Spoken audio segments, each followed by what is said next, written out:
muito relevante que trata de uma das empresas mais importantes da nossa cidade.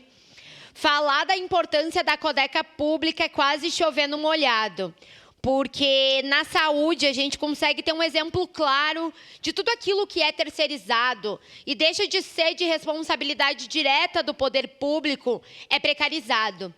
E isso não pode acontecer com a Codeca, uma empresa tão importante para Caxias do Sul e que pode cada vez mais realizar obras e estar mais presente no dia a dia do funcionamento e das políticas da nossa cidade.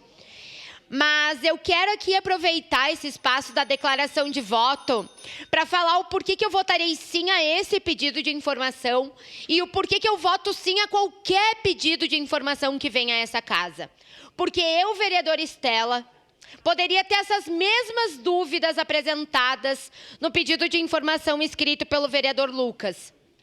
Mas se o vereador Lucas, ao invés de apresentar esse pedido de informação, que vai proporcionar que os 23 vereadores tenham acesso à informação e que todos os munícipes tenham acesso à informação, poderia fazer uma reunião a portas fechadas e ele só ficar sabendo das respostas desse pedido.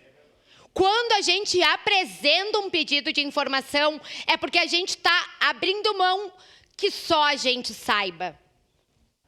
E só eu quero saber sobre isso. Então eu vou fazer uma reunião com o secretário e vou manter essa conversa entre nós. Um pedido de informação é transparência. E uma transparência que vai para além do vereador para com o secretário.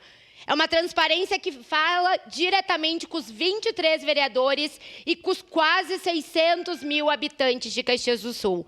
Por isso que eu voto favorável a esse e a qualquer pedido de informação. Muito obrigada. Obrigado, vereadora Estela. A próxima vereadora inscrita é a vereadora